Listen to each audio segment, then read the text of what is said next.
Jaya Radha Madhava Kunja Bihari.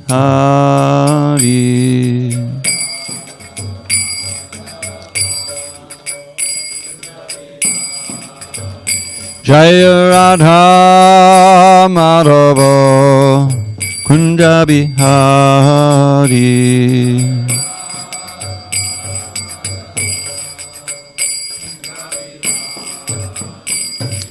Gopi Janavallabha Girivaradhari.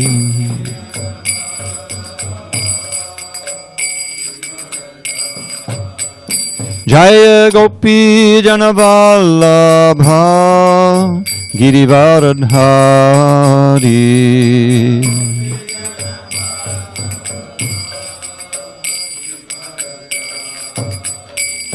Yashodanandana Brajajana Ranjana.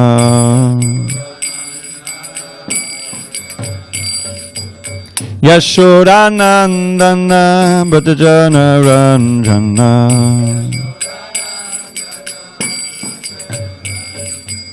Yamuna Tira Vanachari.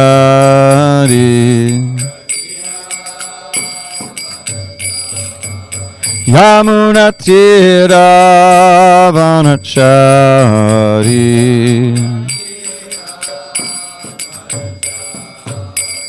Jaya Radha Madhava Kunja Bihari.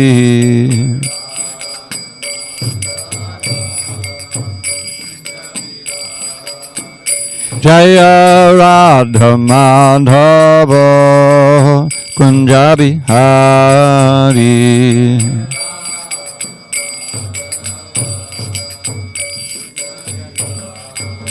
Jaya Radha Madhava Kunja Bihari.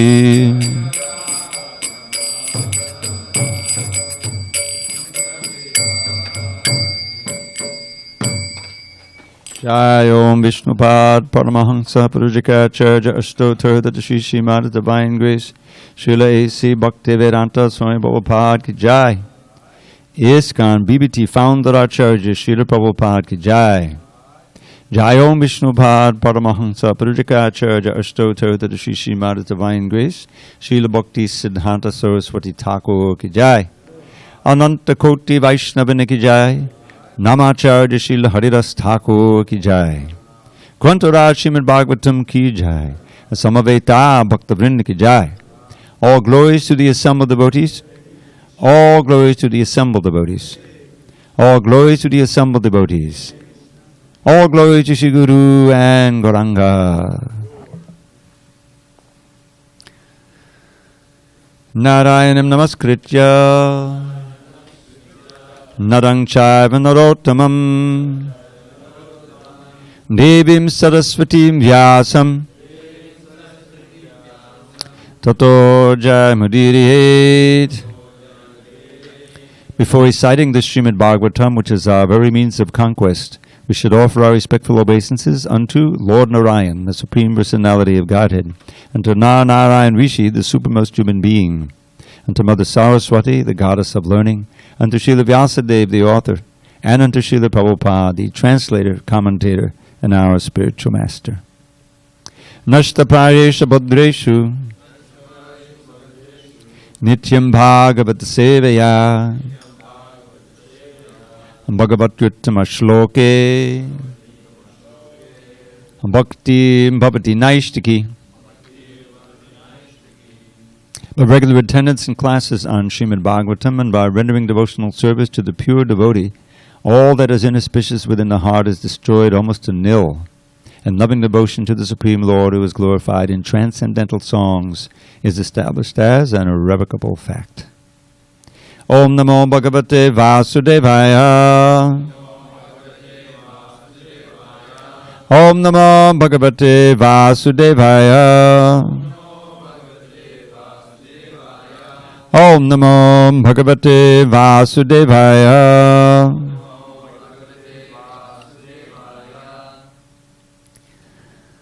Oops.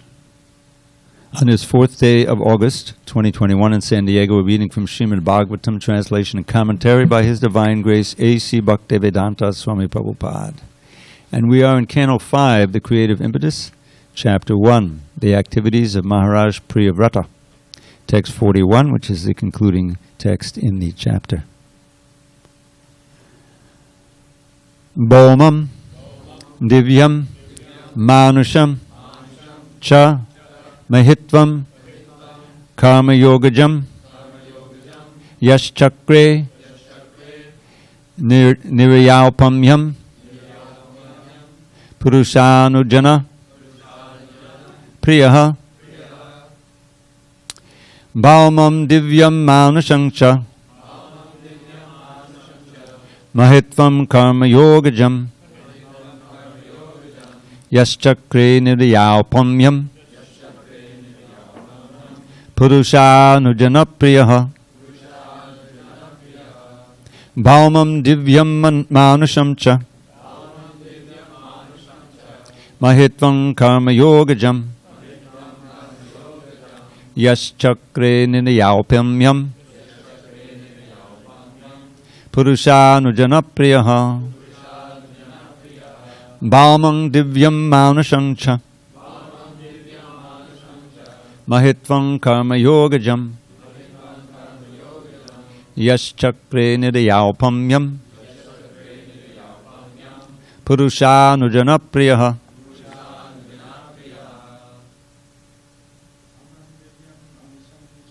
Bhaumam Divyam Manushamcha, Mahitvam Karma Yogajam, Yash Chakre Nirayalpamyam, Purushanujana Priyaha, Bhaumam Divyam Manushamcha, Mahitvam Karma Yogajam, Yash Chakre Nirayalpamyam, Purushanujana Priyaha, Bhaumam Divyam Manushamcha, Mahitvam Karma Yogajam, Yash Chakre Nirayalpamyam, Purushanujana Priyaha, Bhaumam Divyam Manushamcha, Mahitvam Karma Yogajam, Yash Chakre Nirayalpamyam, Purushanujana Priyaha, Bhaumam Divyam Manushamcha, Mahitvam Karma Yogajam, Yash Chakre Nirayalpamyam, Purushanujana, Bhaumam of the lower planets, Divyam, heavenly, Manusham, of human beings, Cha, also, Mahitvam, all opulences, Karma, by fruit of activities, Yoga, by mystic power, Jam, born, Yaha, one who, Chakre, did, Niraya, with hell, Alpamyam, comparison or equality, Purusha, of the Supreme Personality of Godhead, Anujana, to the devotee, Priyaha, most dear. Translation. So this is the final verse of the chapter, and it's the final verses that are selective, glorifying Mahārāja Priyavrata. As a great follower and devotee of the sage Narada, Mahārāja Priyavrata considered hellish the opulences he had achieved by dint of fruit of activities and mystic power, whether in the lower or heavenly planetary systems or in human society. Purport. Srila Rupa Goswami has said that the position of a devotee is so super excellent that a devotee does not consider any material opulence worth having. There are different types of opulences on earth, in the heavenly planets, and even in the lower planetary system known as Patala. A devotee, however, knows that they are all material, and consequently he is not at all interested in them. As stated in the Bhagavad Gita, Padam Drishtva Nivartate. Sometimes yogis and jnanis voluntarily give up all material opulences to practice their system of liberation and taste spiritual bliss. However, they frequently fall down because artificial renunciation of material opulences cannot endure. One must have a superior taste in spiritual life. Then he can give up material opulence. Mahārāja Priyavrata had already tasted spiritual bliss, and therefore he had no interest in any of the material achievements available in the lower, higher, or middle planetary systems. Thus end the Bhaktivedanta purports to the 5th canto, 1st chapter of Srimad Bhagavatam, entitled The Activities of Mahārāja Priyavrata. Om Jnana Timirandasya Jnanandjana Shalakaya Chakshurun Milatam Mena Tasmai Shri Gurave Namaha. I was born in the darkest of ignorance, but my spiritual master Srila Prabhupada opened my eyes with the torchlight of knowledge. I offer my humble obeisances unto him and to all members of Shri Parampara. So this is a verse describing Mahārāja Priyavrata's complete renunciation. It's important to understand there's a distinction between renunciation and dispassion. There's 2 words that are often used in relation to the devotees, vairagya and tyaga. Tyaga is explained quite extensively in the 18th chapter of the Bhagavad Gita. It's known as the perfection of renunciation. The tyaga literally means to give up, to just like we do tyaga. The 4 regular principles are tyaga. You have to leave them far behind. But tyaga is not the ultimate goal of the devotees. Devotees embrace more the idea of vairagya, and which is you can just from the construct of the word you can understand. There's raga. Raga means different things. It mostly means ardent attachment to something, affection, attachment, strong desire for something. Vai means just the opposite. Detachment. You can be very closely associated with something or someone that would ordinarily be very attractive or draw your attention and attachment. But if you're fixed in devotion and fixed in the getting the higher taste of Krishna consciousness at every moment, you won't have any attraction. So that's real vairagya, which is what Lord Chaitanya came to teach. Krishna in the form of Lord Chaitanya. There's a beautiful verse by Sarvabhauma Bhattacharya describing Lord Chaitanya. Many devotees memorize this verse. When he first wrote it, he sent it to Lord Chaitanya. This was in Jagannath Puri. Lord Chaitanya was staying at his Gambhir, his little place, and Sarvabhauma was at his place.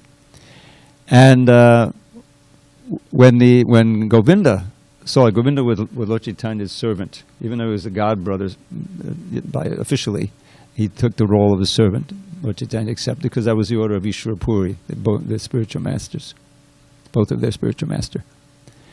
So he saw the verse and he immediately wrote it on the outside of the Gambhir. And there's a very important reason why. As soon as Lord Chaitanya wrote the verse, saw the verse, read the verse, he ripped it up. The little palm leaves that they wrote him on. Because it describes him as the Supreme Personality of Godhead. And he would oftentimes, protest, no. Even though sometimes he revealed that, So, but the verse was there on the outside of the room. And so all the devotees memorized it. Very important verse. And it begins with the word vairagya. Vairagya vidya, nija bhakti yoga, shikshatameka, purushak purana, Shri Krishna Chaitanya Sharira Dhari Kripam Bhudiyas Tamaham Prapadye. You're all eligible to learn this verse and memorize it. I'll help you. So what does the verse say? It says the same ancient person of Krishna, the Purushak Purana, has now appeared in the form of Chaitanya Mahaprabhu, of Shri Krishna Chaitanya, to teach devotion to himself Nija Bhakti Yoga, devotion to himself, characterized by these two very important elements, vairagya and vidya, detachment and knowledge. He's an ocean of mercy, and I take full shelter of him. It's a wonderful verse. There's another one that was written that's not quite as famous, also very sweet, which I won't get into. So this is one of the most visible characteristics, really, of great devotees. There's so many things going on internally, but the most obvious external feature is their ability to be undisturbed on both sides, both planes. One is some attraction of Maya that's alluring them to enjoy, and the other is, the flip side, is that they're completely equipoised, even in great difficulties or danger. Both sides are. Vairagya means lack of attraction, but if you really don't have attraction to material things and sense enjoyment, you will be able to have this equipoise in danger. So this is what's being described here, that Mahārāja Priyavrata, due to his severe austerities, he had developed mystic powers that he could exercise. And these are oftentimes the goal of those who practice Ashtanga Yoga, the meditative yoga, because they come automatically by gaining control of the life airs and the chakras and all of these different things. So if you don't have the higher taste of Krishna consciousness, you're going to be allured by these things.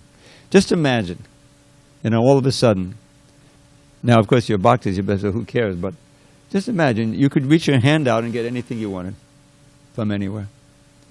When I first heard this, I wasn't yet involved with Krishna consciousness. I immediately thought of Fort Knox. Does everyone know what Fort Knox is? Or that's where supposedly they keep all the gold, All right, I'll be able to get the gold. Prabhupada describes that one of his friends had a yoga teacher, I think it was, who had developed some cities. And was it in Calcutta or Delhi? I forget. And so the yoga teacher asked his friend, what would you like? So he said, I want, I'd like to get pomegranates from Afghanistan, from Kabul. They're known to be very, very tasty, They're sitting in Calcutta or somewhere in India, thousands of miles away. So I don't know if he meditated for a little bit, but anyway, he said, look in the room, open the door. He opened the door, and there was on a bed or a table was a freshly broken branch with a couple of pomegranates on them from Afghanistan.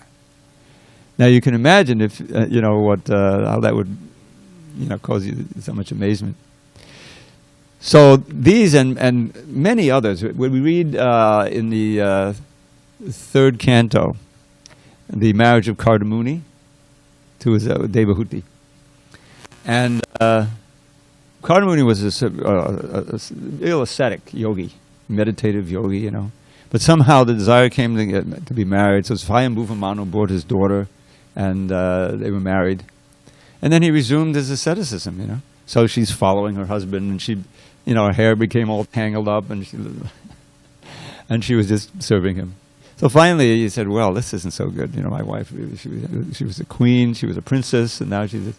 So by his mystic power, this whole thing, she took a bath, and underneath, if you read it, it's amazing. And she comes out, and she's decked out as a queen, as a princess, And then, by his mystic power, Kardamuni creates you can't call it an airplane, it's like a flying city, practically. And off they go. And then traveling different places in the universe. And they had, was it 9 daughters? I think 9 daughters. And they were then married to different sages, and all this and this. He just created him by his mystic power. And then they came down, and he had one more child, and that was Kapila Muni, the incarnation of God. And then he grew up, and then Kardamuni left all of that behind, and he took, he left. He took sannyas. So this was a great yogi that he was. And then Kapila Dev, who's Krishna himself, then he spoke. He instructed his mother in yoga, in Sankhya Yoga, and Bhakti Yoga, of course. The last part of the third canto. It's a wonderful section of the Bhagavatam. So these powers are there. And the problem is that the yogis, this verse, this was, did you ask me to recite it recently? Krishna Bhakta, Nishkama, Ataheva Shanta. Bhukti Mukti Siddhi Kami, Sakali Ashanta. So these three categories of kamis. I'm not going to try to make a joke on that. Three categories of kamis. Many of you don't know the communist era. But kamis means those who ardently desire some material thing. And the first category is 99.99% of the people. Various, usual thing, eating, sleeping, mating, defending, and that type of thing. So they're not peaceful. How can they be peaceful? If you don't have what you need, you're certainly not peaceful. And if you get it, then you have to worry about losing it. There's all that anxiety. And there's just so many anxieties that come with material attachments. You can read about them. So they're not peaceful. But then you have those who realize this is not very intelligent. So you have the bhukti kam. Bhukti means material enjoyment. Mukti kamis. Mukti is liberation. Liberation is very attractive for those who have any kind of knowledge of transmigration and Vedic understanding, wisdom. Because it means getting free from the bondage of birth, old age, disease, and death. Those who are intelligent realize this is the real problem in this world, not trying to fulfill some petty material desire, So these are mukti kamis. It's important they're also kamis. This is for themselves. I want to be free of birth, death, old age, and disease. So I'm going alone all the way to the forest, to the mountains, somewhere to the Himalayas, in order to get this liberation. Now what does Prahlad say? Prayena deva munayo swavamukti kama. He uses the same word, the same idea. He says for the most part, prayena means for the most part. The prayena deva munayo, those who are Deva, he's investing in the Nrsingadev, most of the wise yogis and everything, they want their own liberation. They're lusty after it. It's a personal benefit. And therefore they wander alone, silently, in the secluded places, not caring at all for people in general. This is the point. Is that it's a completely selfish desire because it doesn't have any reference to helping anyone else. Spiritually, what to speak, materially even, what to speak of spiritually. So Lord Chaitanya says these mukti kamis are also not peaceful. Why? Because such renunciation, which is really on the basis of tyaga, it's not on the basis of vairagya. Saul, you with us? Haribol, Saul? Okay, try to stay awake. If not, you can sit on the chair, or you can stand up. So, there, as Prabhupada would always quote this verse, Yen Yeda Vindakta Vimuktamaninas, the demigods are praying to Lord Krishna in the womb. It's very dramatic. He's in the womb of Devahuti. Not Devahuti, Devaki. And so they come incognito or invisible, and they're offering all these prayers. And the one that Prabhupada always quoted especially was this one, that besides the devotees, there are others who are vimuktamaninas, who think themselves liberated by very severely performing various austerities to control the senses and the mind artificially. And some few, by those austerities, can rise up to the Parampadam, which is basically the Brahmabhuta platform in personal realization. But Abhishuddha Buddhaya, their intelligence is not purified because they still want this for myself. See, this is a selfish desire. And in spite of rising up there, patantyadho, they fall down again because they're averse to worshipping your lotus feet. They're not getting the higher taste. This is Prabhupada's point in this purport. Without getting the higher taste of serving Krishna's lotus feet and bhakti, you can't give up any selfish desire, even if it's desire for mukti. So mukti kamis, they're not peaceful. And then there's the siddhi kamis. That's spoken of in the translation. Those who really want to get those powers. Being able to astral travel, control people's minds, walk on water, get whatever you want, create a universe. I mean, it's amazing what these powers you can get. But they're all within the realm of kama, and they don't give you any peace. But the devotees, simple devotees who cultivate devotional service and progressively get the higher taste of Krishna consciousness, when they become mature and really are tasting every moment Bhakti Rasa, then there's many verses describing the level of their detachment. And I'd like to share a few of them. What brought to mind these verses is mentioned in lower heavenly or higher planetary systems. So the first instance of this verse, there's several verses that are almost identical describing this detachment in the Bhagavatam. And the first one is from our old friend Vitrasura. The wonderful story. Vitrasura is externally a demon, but internally a very advanced devotee. So at the time of his death, when he had a fight with Indra, and he's dying from that. And so he has these wonderful prayers in the 6th canto in the 11th chapter here. And I'm just going to give this is one of the ones that's most relevant. Nanaka prishtam, nachaparameshtam, nasavabomam, navasadi patyam. Na yoga siddhir apunarbhavangva samanjasatva vidahayat kangshe. Oh my Lord, he's praying now. He's lying on the battlefield there, and he's bleeding out more or less. Oh my Lord, source of all opportunities, I do not desire to enjoy in Dhruvaloka. Dhruvaloka is a Vaikuntha planet in this material universe. You know, very wonderful. He says, I do not to enjoy there, or in the heavenly planets, or the planet where Lord Brahma resides, nor do I want to be the supreme ruler of all the earthly planets, or the lower planetary systems. I do not desire to be master of the powers of mystic yoga, nor do I want liberation if, here's the point, if I have to give up your lotus feet. So recently I'm not going to start quoting all the Sanskrit, but recently we had some other verses about that, where the most advanced devotees, the Uttama Adhikaris, this is one of their characteristics, is described in the Yogendras, that even for a split second, they wouldn't agree to give up their unbroken remembrance of Krishna's lotus feet. Even for all the opulences and all the universes. When I first read this verse, I said, well, the devotee might think, well, let me forget for a split second, and then I'll use all those opulences, I'll build so many temples and so many things.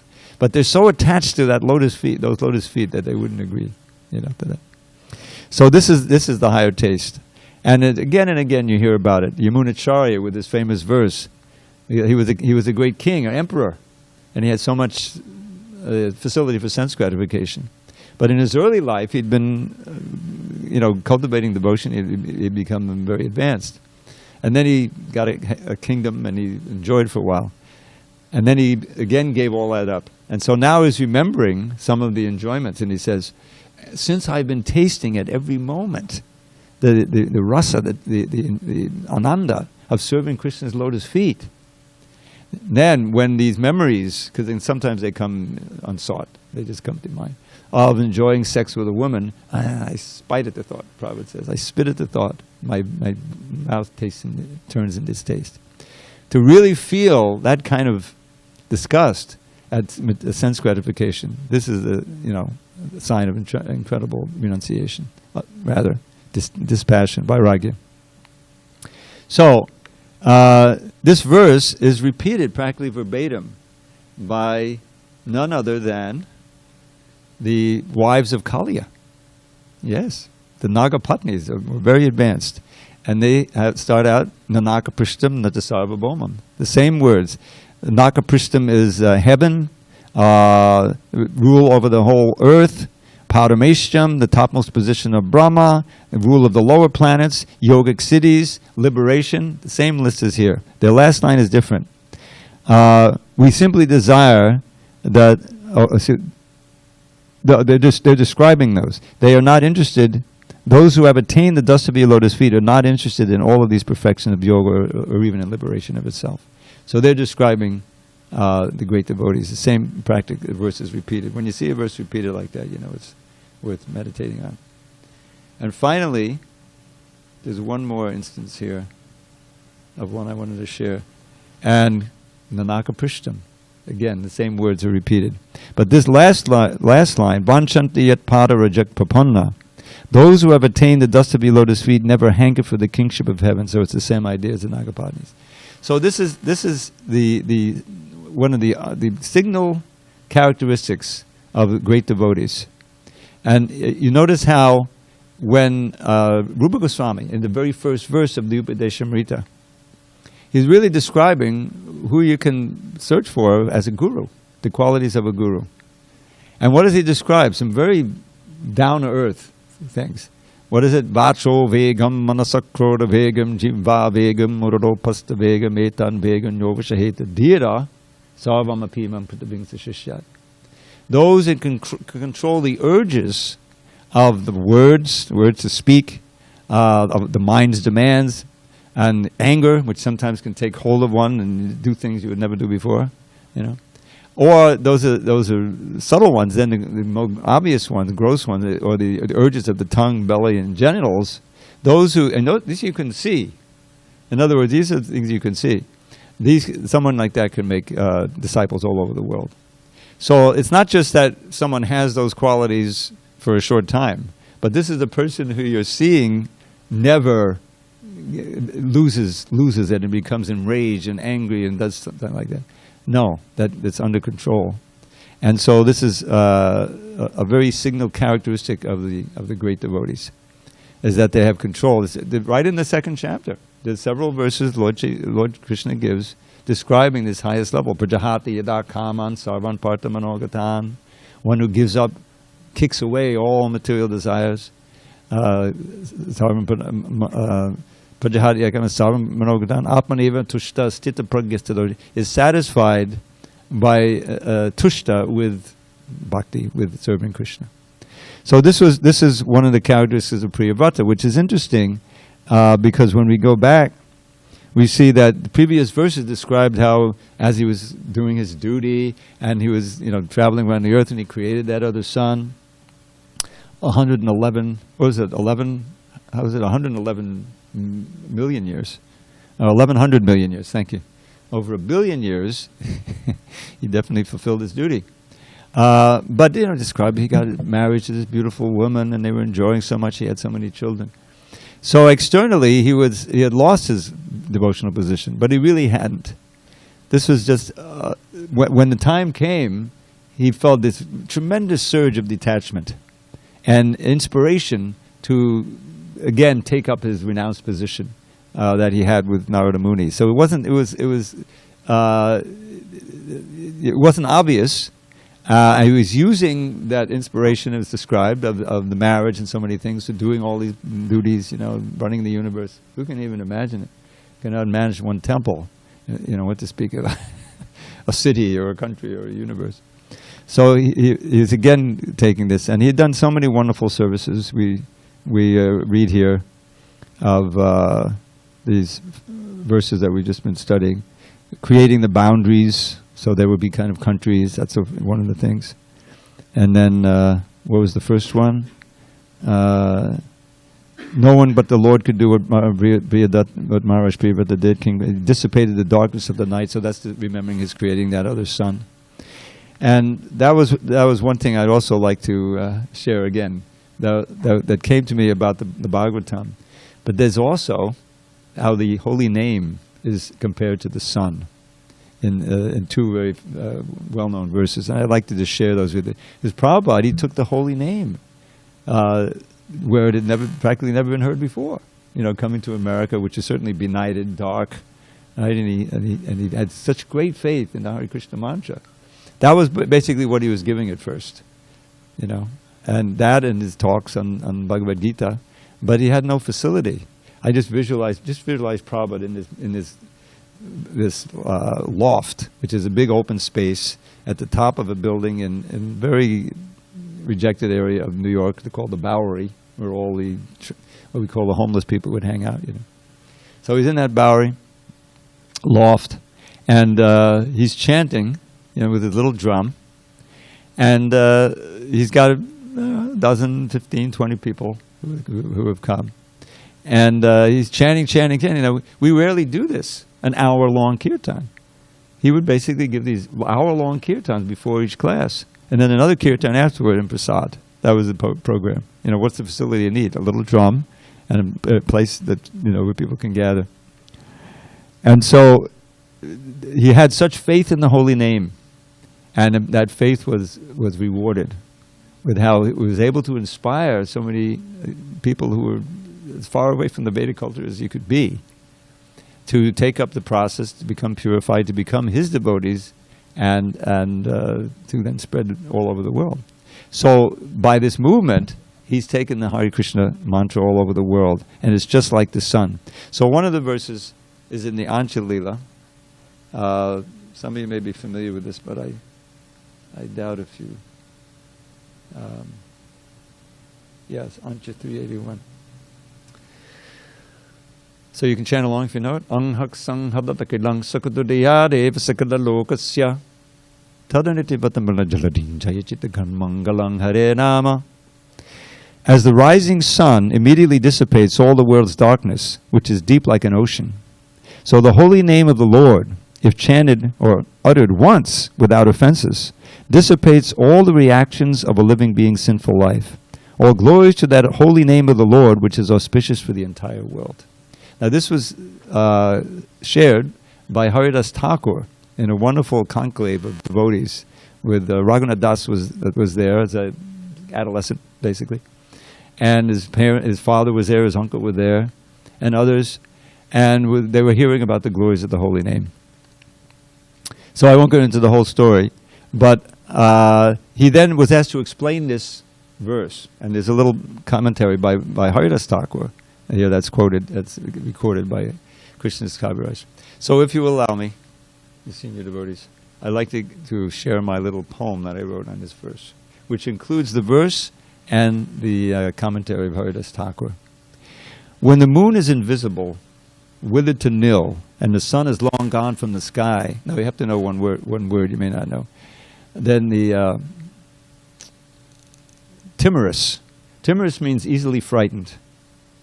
When the moon is invisible, withered to nil, and the sun is long gone from the sky, then an ocean of darkness envelops this world, and the timorous fear they might die. But that thick pall of gloom is at once swept away when the first signs of sunrise appear, and the dawning of day gives assurance to all that in truth there is nothing to fear. In a similar way, when illusion holds sway, and the soul has forgotten his Lord, then the darkness of ignorance covers his heart. Sin and suffering are his reward. But as soon as he says Krishna's name even once, in a manner that doesn't offend, then his ignorance flees like the darkness at dawn, and his sin and his suffering end. So there's nothing to fear, for the sun of the name has appeared with his powers divine. In your heart may that sun, benedictive for all, become fixed and eternally shine. So this was, Prabhupada brought this sun all over the world. And just like Lord Chaitanya predicted, one day my name will be chanted throughout the world. And it's being chanted every town and village. So it's being chanted in every town and village. If it goes on the internet, even in those little villages, everyone has Wi-Fi now. So they're hearing the holy name, what to speak of spreading personally. And finally, there's one other verse, which is not as famous, but it's one that I recall from Rupa Goswami. He also wrote an Ashtaka, Nam Ashtaka. This Lord Chaitanya wrote a Shikshastika. So Rupa Goswami wrote a Nam Ashtaka, but I think just like the Shikshastika, this Ashtaka was not written as a piece altogether, because there's no ninth verse, and each verse has a different meter. But be that as it may, the third verse in this, what has come to be known as the Nam Ashtaka, which is very at the end of his Stavamala, is all about the rising sun of the holy moon. Rising of the sun of the holy name. So it goes like this. Yada baso pyudyan kapalita bhavadvanta vibhavo disham tat vandhanam abhidishati bhakti pranahinim janastasyo datam jagati bhagavan nama tadane kuti te vaktim yahya mahimanam prabhavati. O son of the holy name. This translation is deficient, so I have to adjust it. But when you rise, this rising of the sun of the holy name swallows up the power of the darkness of illusion, of birth and death. In other words, liberation is the first installment. And it gives one the vision, those who are blinded to the truth, tatvandhanam, gives them the vision to follow the path of bhakti. Who, therefore, could possibly, O holy name, who possibly could adequately describe your glories in this world? Mahimanam prabhavati. You're so merciful that just if you chant it, then you become enlightened. And the power of Maya to control you is weakened. And you're also shown the path of bhakti by which you can get out of the entanglement of this material world. So that sun of the holy name has been spread everywhere, and we're experiencing it ourselves in our own heart. So, thank you very much for your attention. Is there any comments or questions on any of these Hare points? Krishna. Vijay, you're back. Welcome. Thank you very much, Dravida Prabhu. I have a question, but if a senior devotee wants to go first, I can wait. Okay. Vijay, you're on. Go ahead. But do Okay, it loudly and slowly because they started working outside. Go ahead. Dravida Prabhu, my humble obeisances. The translations related to the verse you chose for today says as follows. Mahārāja Priyavrata, quote, Mahārāja Priyavrata considered hellish the opulences he had achieved by dint of fruitive activities and mystic power. End quote. And in the purport, Srila Prabhupada writes, quote, one must have a superior taste in spiritual life. Then he can give up material opulence, end quote. And for me to ask my question, I also need to bring to you the following quote from Srimad Bhagavatam 1.544, which goes as follows, quote, out of all kinds of desirable things experienced in the life of a living entity, association with the devotees of the Lord is the greatest. When we are separated from a devotee, even for a moment, we cannot enjoy happiness. End quote. So my question is as follows. In what measure feeling separation from a devotee can increase or is able to increase our spiritual advancement? Yeah.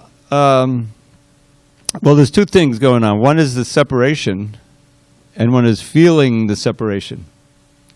Because for so long, before we heard about anything about Krishna, we were all separated from devotees. We didn't feel anything. But when you advance in devotional service and you experience the great transcendental pleasure of association with devotees, which means hearing and chanting, basically, and serving together, and serving one another, all of this brings transcendental pleasure that obliterates the desire for material sense gratification that we've just been hearing. So then, by some circumstance, you're separated from devotee association, and you're bereft of that nectar that you can experience with devotees. Now, at the same time, you're hearing and chanting and praying to get that association again.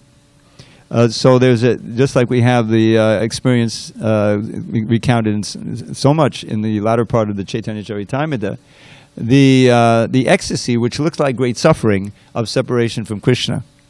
Right? There's a whole book called the Hamsa Dutta, which is the most amazing book by Rupa Goswami, describing, I won't go into the whole details, Radharani's separation from Krishna in the most wonderful verses.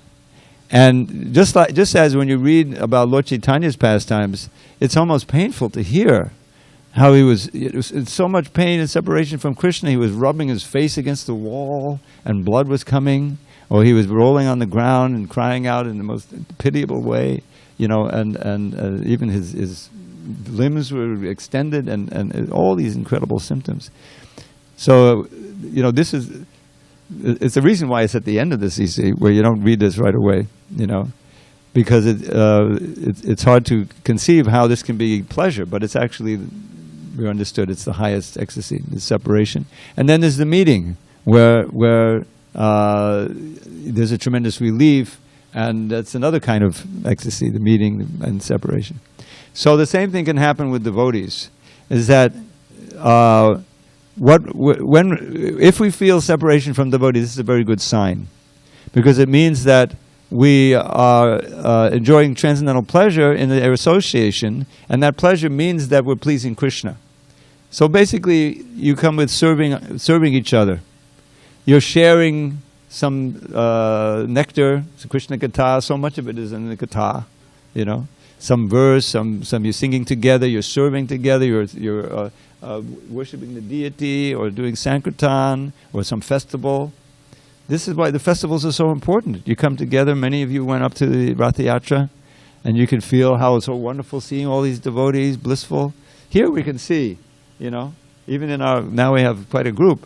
So when we have the kirtan, it's such a wonderful thing to see one devotee suddenly dancing, you know, it's experiencing something. So what is that? It means that you're pleased to see how the devotee is advancing, how Krishna is pleasing the devotee. In other words, this is it. It's not just that I'm experiencing something, but you're empathetic. You're feeling glad that someone is advancing in devotional service. So that's really the essence of, you know, spiritual life, is being experiencing the joy of pleasing Krishna, and especially amongst devotees through serving the devotees and helping them serve and glorifying together and all of these different things and sharing. So that's the value of devotee association. And somehow or other you're bereft of that and you miss it. Where can I find it again? So that's also a kind of ecstasy. But it means that you're in a healthy state.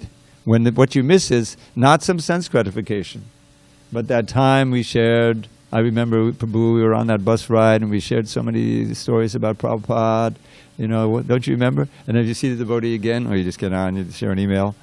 In other words, that's what nourishes the devotional life, is hearing and chanting with other devotees and serving together.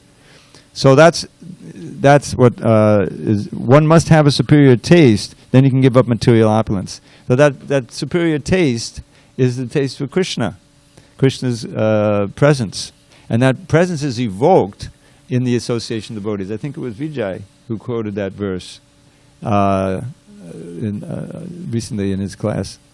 Naham tishtami vaikunte yoginamadi yeshuva yatra gayanti madbhakta. I'm sorry, I give credit where credit is due. Our friend Rajendra quoted the verse. Yatra gayanti madbhakta tattva tishtami narada. And that lines have been mixed up. That's the way it goes. So Krishna is amazingly saying, Naham tishtami, I'm not in Vaikuntha, which is a kind of a surprise. Okay, what else? I'm not in the hearts of the yogis, especially these city yogis. But wherever my devotees are chanting my glories, that's where I reside. That's where I reside, and that's also in the what is it? Kevalashtika. God, I forget how it goes, but it's described there that wherever devotees are raising their voices and glorifying the name of the Lord, that's where Krishna is residing. You know, so it's always good to remember, even theoretically, but to remember this fact that the name of Krishna is Krishna. There's no difference at all. I'm quoting Prabhupada, you know, which is like really inconceivable. But that's it, and he's simply quoting Shastra. Nama Chintamani Krishnas, Chaitanya Rasa Vigraha, Purnak Shuddho Nitya Mukto, Abhinatva Nama Namino.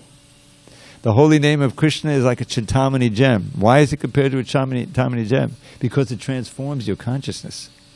The Chintamani turns everything into gold that it touches, you know. So your consciousness is transformed by contacting the holy name. Chaitanya Rasa Vigraha, the very form of the transcendental mellows of devotional exchange with Krishna. It all can be experienced through chanting the holy name. Purnak Shuddho Nityama. It is a complete form of yoga. Don't think you're missing out. If you perfect the chanting of the holy name, you perfected yoga, you perfected your life. So Purnak Shuddho, completely pure. Nityama, always liberated from any contamination of this world. And the reason is, abhinatva nama namino, because there's no separation, there's no difference between the name and the named. That's another theme of another verse in the Namashtika, which I won't get into right now. It's very rich, this Namashtika. Anything else? You have the mic. I don't know. Dravida Prabhu, wonderful answer to my question. Oh, okay. Hare Krishna. You always say that. Do you read that from a paper? No, this is from my heart. Is that wonderful? It's a wonderful answer. Anyway, thank you very much, Vijay, for your participation. You're welcome, Prabhu. Hare Krishna. Harima. All glory to Srila Prabhupada. Hari Haribo.